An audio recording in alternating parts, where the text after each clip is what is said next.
우리 지난주에 헌금 얘기했어요. 특이한 게 뭐라고 그랬어요? 예수님이 헌금함 앞에서 헌금하는 장면을 지켜보셨다. 두 가지 메시지 있다고 그랬잖아요. 하나는 주님 우리의 형편을 아신다.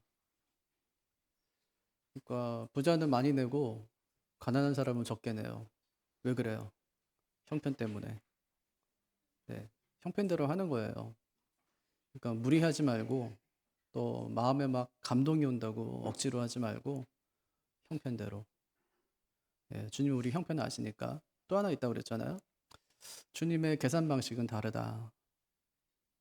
주님이 여인이 헌금한 거 보면서 이 여인이 모든 부자보다 더 많이 했다 이래요. 그러니까 저 부자보다가 아니라 모든 부자보다 더 많이 했다. 사람은 얼마 했는지 보지만 주님께서는 얼마 남았나를 보시죠. 그것이 그녀의 생활비의 전부였다. 그렇게 말씀하세요. 그러니까 주님께서는 그녀의 전부를 받으신 거죠. 네, 주님은 계산 방식이 달라요. 헌금 왜 할까? 헌금은 어, 저는 돈 때문에 사는 사람 아닙니다. 하나님이 살게 하시면 사는 사람입니다. 하고 고백하는 거예요. 그러니까 헌금하면서 돈만 드리는 게 아니라 자신의 삶 전체를 매주마다 하나님께 올려드리는 훈련을 하는 거예요. 돈의 액수와 상관없이. 돈은 100원도 귀한 거거든요. 그러니까 엄마들이 그러죠. 땅을 파봐라. 뭐 100원이 나오나. 이래요. 안 나오거든요, 실제로. 그러니까 돈벌이가 그렇게 힘들어요. 돈을 드린다는 거는 사실 우리의 땀도 드리고 우리의 삶을 다 드리는 거예요. 어떻게 번 돈입니까? 직장에서 무시당하고 막 사표 진짜 뭐 한 달에도 몇 번씩 쓰고 싶은데 자식 새끼들 뭐 생각하니까 쓸 수도 없고 그렇게 힘들게 해서 하나님께 드리는 거거든요. 그러니까 아깝지 않은 사람이 없어요. 아깝지 않은 사람 없는데 드리면서 하나님 저는 그런데 이 돈 때문에 사는 사람은 아닙니다. 이 돈이 있어서 우리 가정이 사는 것 아닙니다. 하나님이 살게 하시면 삽니다. 하는 고백과 훈련을 헌금통에 하는 거예요. 특히 뭐 11조는 엄청 큰 돈이잖아요. 10분의 1을 뗀다. 이건 진짜 엄청 큰 돈이거든요.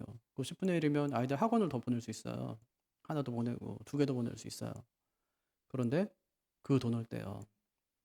그러니까 생각할 때는 이게 참 엄청난 일이지만 우리 자식들도 내 자식이 아니라 하나님 자식이니까 하나님이 더 잘 키워줄 줄 믿습니다 하고 고백하며 드리는 훈련을 하는 거예요.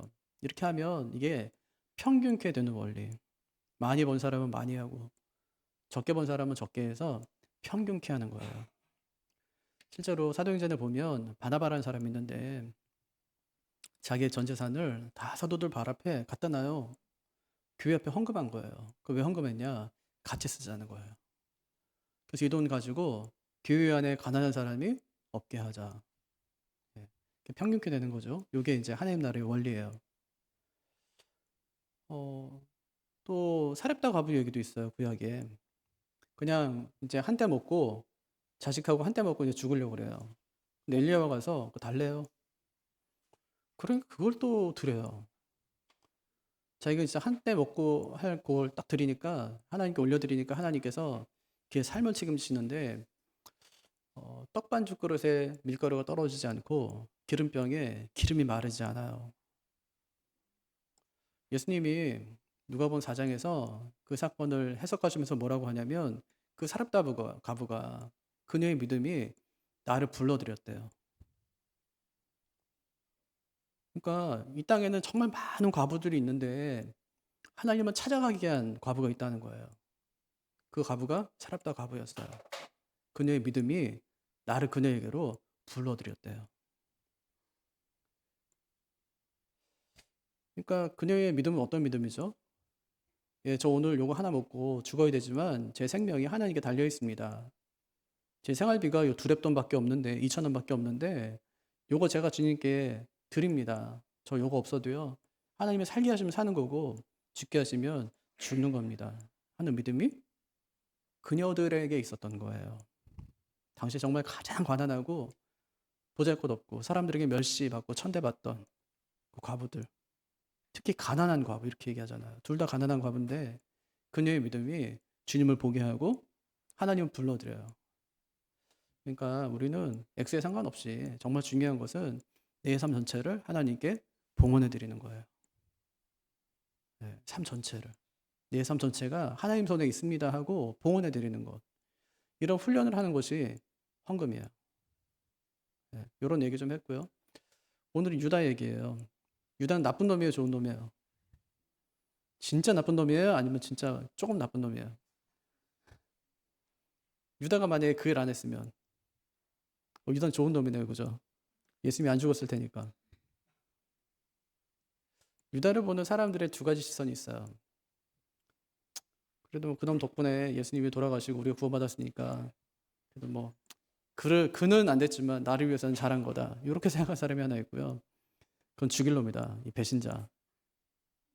예, 요 두 가지 시선이 있어요. 유다를 보면서. 여러분 어떻게 생각하세요? 유다는 정말 해야 될 일을 한 사람이에요? 아니면은 나쁜 일을 한 사람이에요? 나쁜 일을 한 사람이에요. 우리가 믿는 건 뭐죠?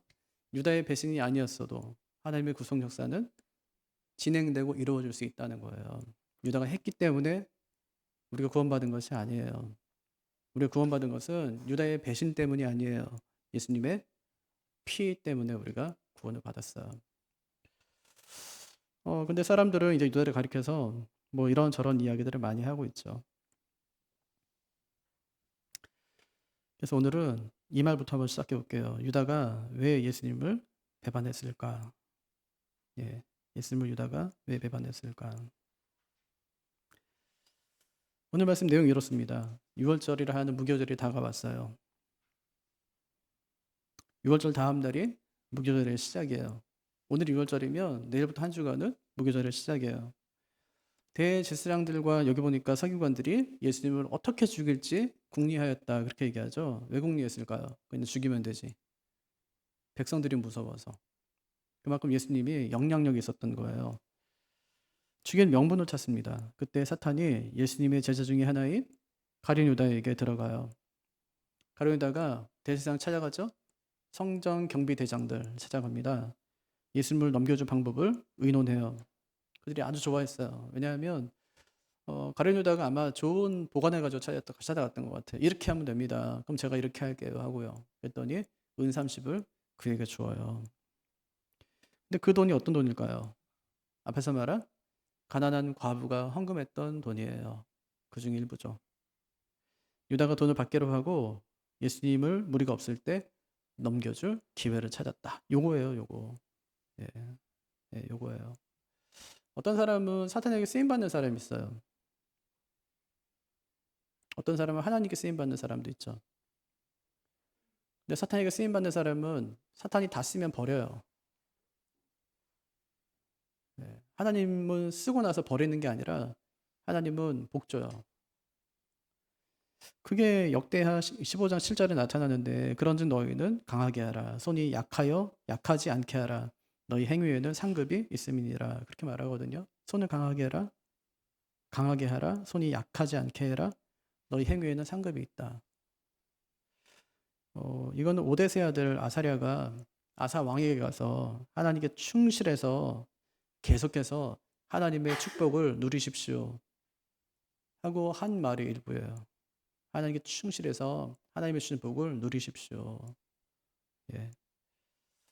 그러니까 하나님은 쓰고 버리는 게 아니라 쓰고 보상하세요. 네, 사탄에게 쓰임받는 사람들을 성경에서 보십시오. 그 나중에 어떻게 되는지. 그때 능력 있게 쓰임받는 것 같지만 나중에 굉장히 비참해져요. 왜냐? 사탄을 쓰다가 버리기 때문에. 예. 유다가 쓰임받지 않는 증거가 뭐예요? 나중에 후회하죠. 대제사장에 찾아갑니다. 제가 무죄한 자를 고발해서 괜히 피 흘리게 하는 것 같으니까 제가 취소합니다. 이 돈 다시 받으세요. 그게 나하고 무슨 상관이냐? 네가 받을 것은 네가 받아라.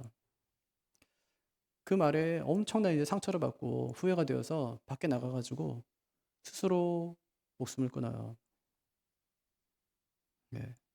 그는 의로운 일을 한 것이 아니다 하는 것입니다. 그럼 유다가 왜 예수를 팔려고 했을까? 돈 때문일까? 그건 아니죠, 그죠? 돈 때문은 아니에요. 그럼 왜 그랬을까? 예수님에게서 답을 찾지 못해서 그래요. 예. 그럼 왜 예수님께 답을 찾지 못했을까? 첫 번째 대답이 이거예요. 문제를 잘못 봤기 때문이다. 수학의 고수들이 있어요.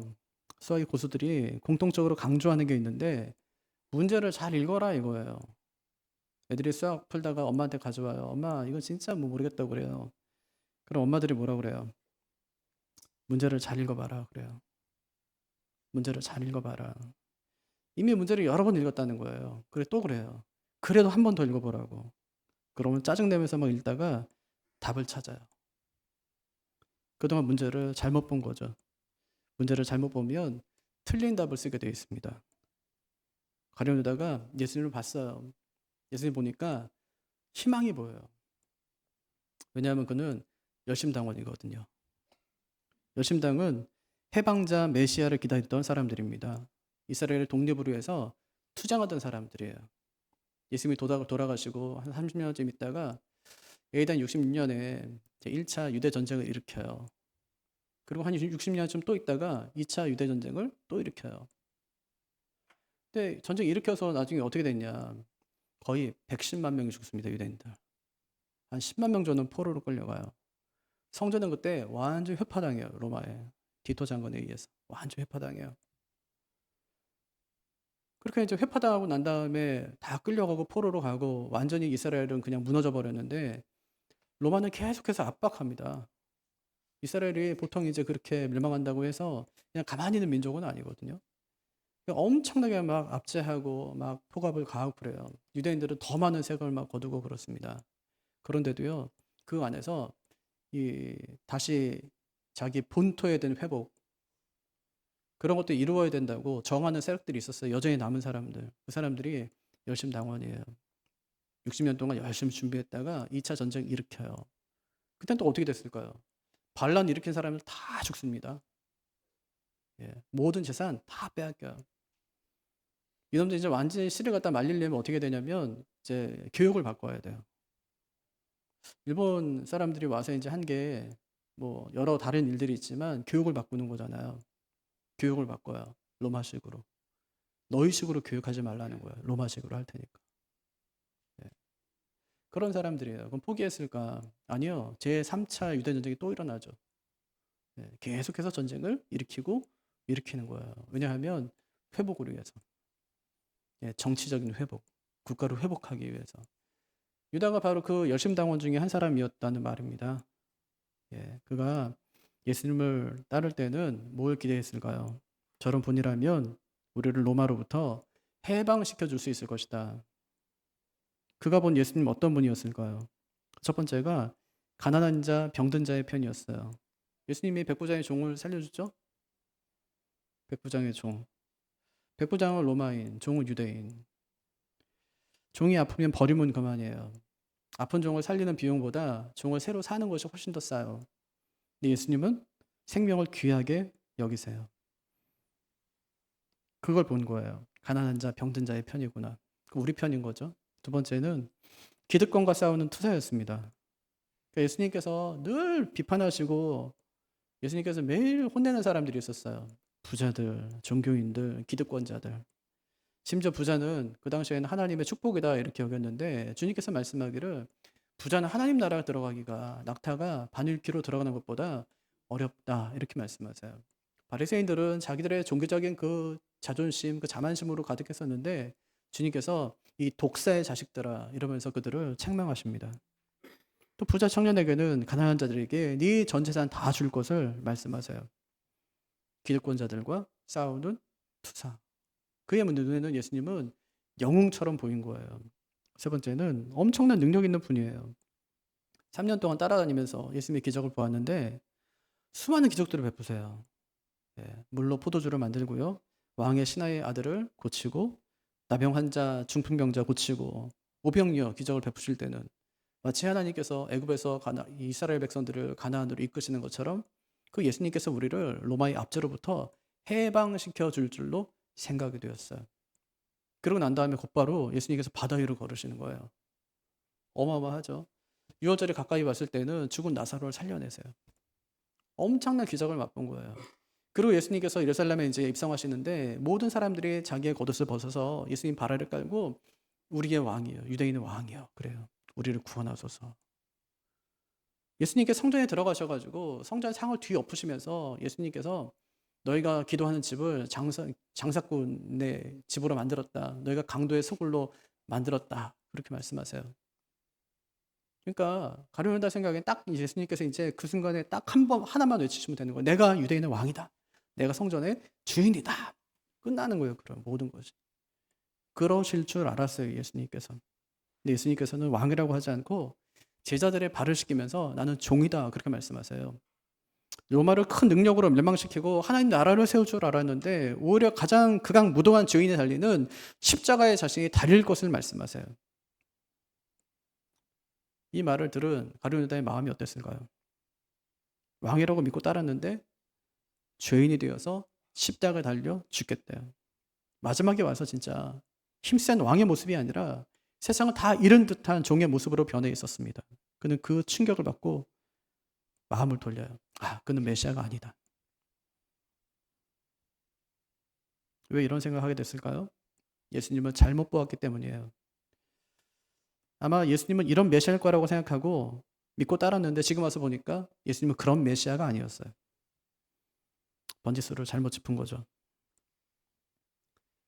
무주의 맹시라는 말이 있어요. 무주의 맹시라는 말이 있는데 우리가 어느 한 가지에 집중하면 다른 것은 의식하지 못하는 현상을 말합니다. 한 가지에 집중하면 다른 거 의식하지 못해요.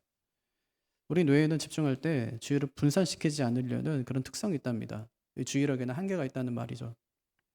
그 실험을 했어요. 하버드 대학의 크리스토퍼 차브리스라는 교수가 농구공을 패스하는 두 팀이 나오는 짧은 동영상 하나 만들었는데 한 팀은 흰색 유니폼을 입히고 패스 연습하고 패스하게 하고 또 한 팀은 이제 검은색 유니폼을 입히고 계속 패스하겠어요.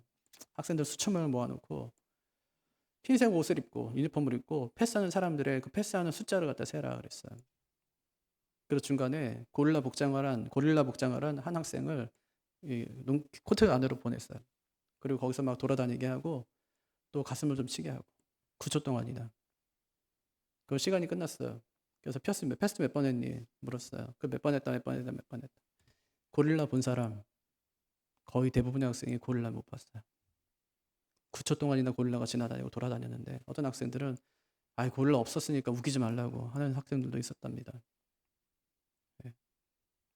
결국 이 실험은 우리가 자신의 지각력에 대해 터무니없는 자신감을 가지고 있다는 사실을 잘 보여줍니다. 예수님은 이미 여러 차례 내가 메시아다, 내가 하나님의 아들이다 밝히셨습니다. 그럼에도 불구하고 유다는 예수님은 민족의 해방자, 정치적 메시아, 그 틀 안에서만 예수님을 본 것입니다. 그 결과 정작 예수님이 어떤 분인지는 놓치고 말았어요. 그럼 그가 예수님에 대해서 알 수 있는 가장 좋은 방법이 무엇이었을까요? 물어보는 거예요. 예수님, 당신은 민족의 해방자가 맞습니까? 딱 한마디예요. 세례요한이 그걸 물어요. 감옥에서 제자를 불러가지고 예수님께 가서 물어보래요. 당신이 오실 그냐고. 가서 물어봐요. 예수님께서 내가 맞다, 내가 그다 이렇게 말씀하세요. 근데 가룟유다는 묻지 않습니다. 이 둘은 어떤 차이를 나타낼까요? 물었던 세례요한은 자신의 제자들을 예수님께 보내서 예수님의 제자가 되게 하고 묻지 않았던 가룟유다는 예수님을 죽음에 내어주고 제자의 지위를 박탈당합니다. 우리 어떻게 될까요? 물어야 돼요. 스스로 아무리 고민해도 예수님이 누군지 모르겠다. 스스로 답을 찾으려 하지 말고 예수님이 누군지는 예수님께 물어봐야 돼요. 그래야 오해가 없어요. 왜 가룟유다가 예수님에게서 답을 찾지 못했을까요? 문제를 잘못 봤기 때문이에요. 예수님이 누군지 모르는데 예수님이 어떤 일을 할지를 어떻게 할 수 있겠습니까? 예수님은 유대인의 왕으로 온 것이 아니에요. 온 세상의 왕으로 오셨죠. 유대 민족을 로마의 압제로부터 해방시켜 주려고 온 것이 아닙니다. 온 인류를 죄에서 해방시켜 주기 위해서 이 땅에 오신 것입니다. 아마 예수님 말씀을 주의 깊게 들었거나 이해되지 않아서 물었다면 예수님께서 분명히 이렇게 대답해 주셨을 거예요. 하지만 그는 묻지 않았고 예수님이 자기가 생각한 분이 아니라는 생각이 딱 들자마자 예수님을 배신하고 죽음에 넘겨주고 말았습니다. 왜 예수님을 그가 죽음에 넘겨줬다고요? 문제를 잘못 읽었어요. 예수님이 누군지 몰랐어요. 그게 문제였어요. 두 번째, 여기서 알 수 있는 두 번째 사실. 문제를 잘못 보면 틀린 답을 쓰게 된다는 말이에요. 그러면 3절과 4절 한번 같이 한번 읽어볼까요? 시작. 12 중에 하나인 가룟인이라 부르는 유다에게 사탄이 들어가니 이에 유다가 대제사장들과 성전 경비 대장들에게 가서 예수를 넘겨줄 방도를 의논하매. 누가복음 4장에 보면 사탄 예수님이 시험 받고 나서 사탄이 예수님을 잠시 떠나는 사건 나오거든요. 그 떠난 사탄이 지금 누구에게 들어갑니까? 예수님의 제자인 가룟 유다에게 지금 들어가는 거예요. 마귀가 누구를 표적으로 삼을까요? 예수님과 가까운 사람이에요. 왜 그럴까요? 할 수만 있으면 넘어뜨리기 위해서. 유다는 예수님이 정치적인 메시아인 줄 알았습니다. 자기 생각이 틀렸음을 뒤에 알게 되었어요. 그 순간에 회의에 탁 빠져요. 마귀가 그 틈을 착 비집고 그 안으로 들어갑니다. 마귀가 들어가서 한 일이 뭘까요? 병행본문인데 같은 내용이 담긴 다른 복음서에 보면 요한복음 찾아볼까요? 13장 2절. 요한복음 13장 2절.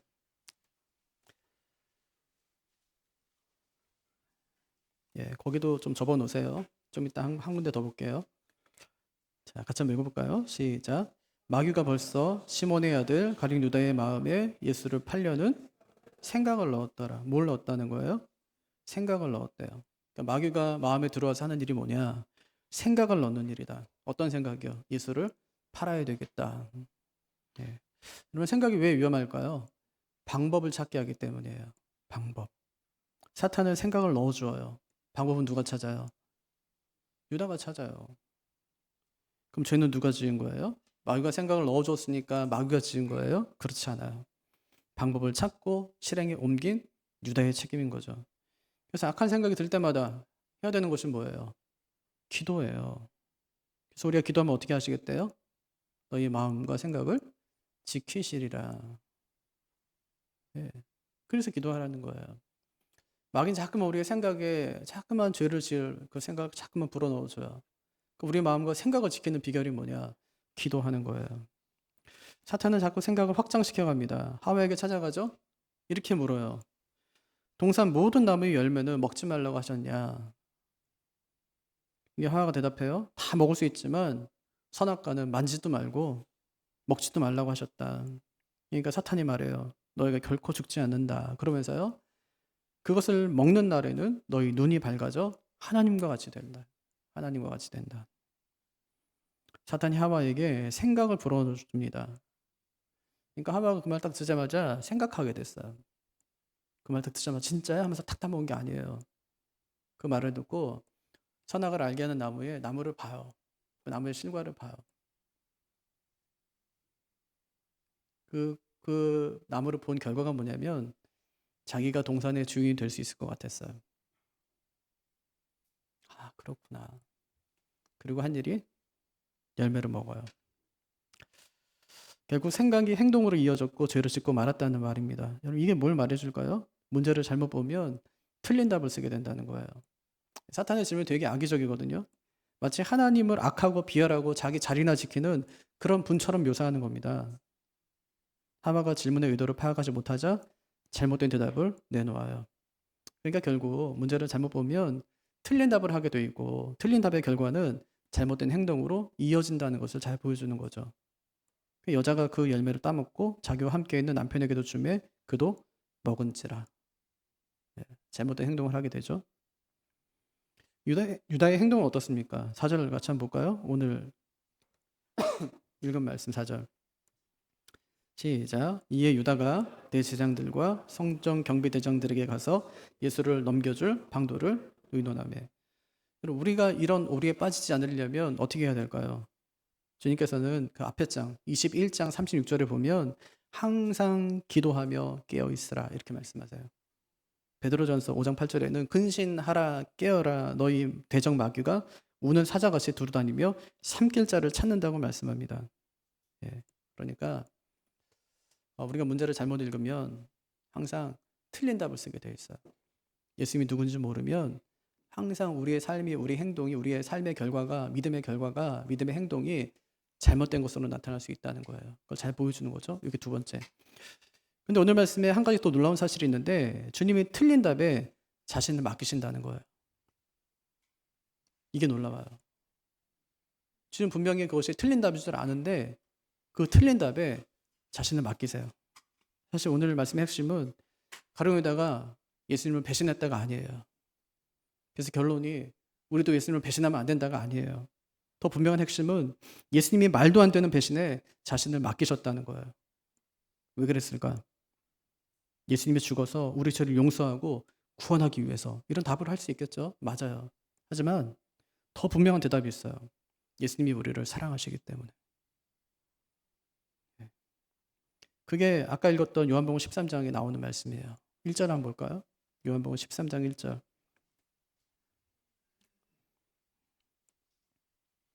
오늘 말씀과 같은 내용이에요. 1절을 같이 한번 읽어보죠. 시작. 유월절 전에 예수께서 자기가 세상을 떠나 아버지께로 돌아가실 때가 이른 줄 아시고 세상에 있는 자기 사람들을 사랑하시되 끝까지 사랑하시니라. 여기 보니까 세상에 있는 자기 사람들. 이게 누구냐면 제자들이에요. 세상에 있는 자기 사람들. 그 안에는 그러면 가룟유다가 포함되어 있겠네요. 그죠? 어떻게 사랑해요? 끝까지. 부사적으로 하면 이건 충분히 이런 뜻이에요. 시간적으로 하면 죽을 때까지. 예수님이 그들을 사랑하시는데 충분히 죽을 때까지. 어떻게 해요? 사랑하시되 사랑하시니라. 앞에 나오는 거는 완료형, 뒤에 나온 거는 부정과거형. 완료형을 쓴 것은 예수님께서 공생의 기간 전체, 공생의 전체 기간 동안에 그들을 사랑했다는 말이고요. 부정과거는 단순과거인데 단순과거는 단회적인 사건이거든요. 나 어제 밥 먹었어. 어제 누구 만났어. 단회적인 사건. 주님이 끝까지 사랑했다는 말은 죽는 순간까지 사랑했다는 말이에요. 그러니까 주님이 제자들을 만나서 자신이 죽는 날까지 그들을 사랑하셨다는 거예요. 왜 그들을 사랑하실까요? 뭐 잘한 게 있어요? 능력이 있나요? 그게 아니에요. 왜 그랬대요? 자기 사람이니까. 자기 사람이니까. 왜 사랑해요? 내 사람이니까. 우리도 내 사람을 사랑하잖아요. 고린도 교회 막 분쟁이 일어나는데 왜 그러냐면 서로 자기 편 만들어서 자기들끼리 사랑했기 때문이에요. 자기들만 좋아하고 자기들끼리만 살려고 하고 자기들끼리만 사랑하려고 하니까 교회 문제가 되잖아요. 하지만 내 사람이라고 끝까지 챙기는 사람은 또 없어요. 필요할 때만 쓰다가 필요 없으면 그냥 버리는 거죠. 그러니까 중국이 그렇잖아요. 얼마 전에 같은 민족이라고 다 같은 중국인은 아니다. 중국의 이익을 해치는 사람, 중국 국적을 가졌어도 그는 중국인이 아니다. 이것이 세상이 보여주는 자기 사람의 기준입니다. 자기 이익에 부합되지 않으면 언제든지 내치겠다는 거예요. 근데 주님은 그렇지 않아요. 주님은 자기 사람을 사랑하시되 끝까지 사랑하신다. 주님이 우리를 사랑하시는 것은 우리에게 어떤 능력이나 주님이 우리를 위해서 죽으실 만큼 어떤 가치가 있기 때문이 아니에요.